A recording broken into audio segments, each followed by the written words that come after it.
Okay, 5.4, number 71. All right, the good old tangent line question. All right, so you want to use implicit differentiation to find the equation of the tangent line at the given point. All right, looking at the problem here, it looks like we have a double product rule. Here's your first product, e to the y plus y e to the x, d dx both sides, d dx of 1. All right, so you just have to d dx both of these. I'll do the first product rule here. I'll leave the first guy alone. Take the derivative of the second guy. Chain rule, implicit differentiation, don't forget the dy dx.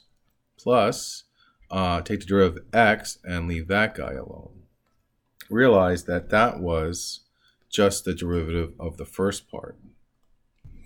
Plus, leave the first guy alone, take the derivative of the second, which is just e to the x, a little tricky there.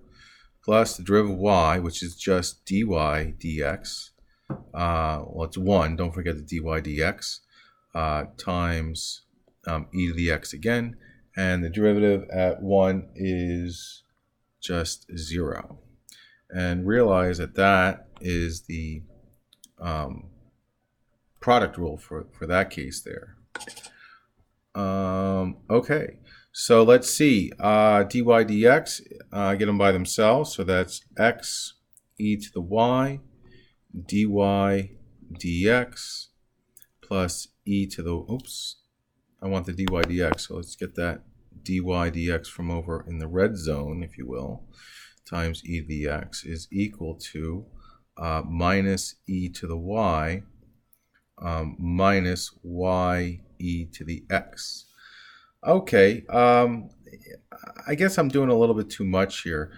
In fact, let's stop that party right there, because I want you guys to handle it differently. Now, you saw how I was trying to solve for dy dx, but if I have the point 0, 1 and all I need is the slope, okay, let's just go find it. All right, so what? X is 0.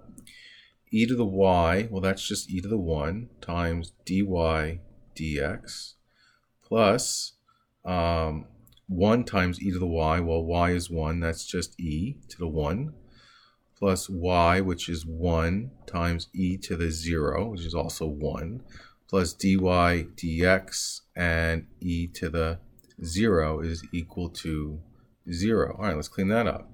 So all of this goes to 0. I'm left with e plus 1 plus dy dx is equal to 0.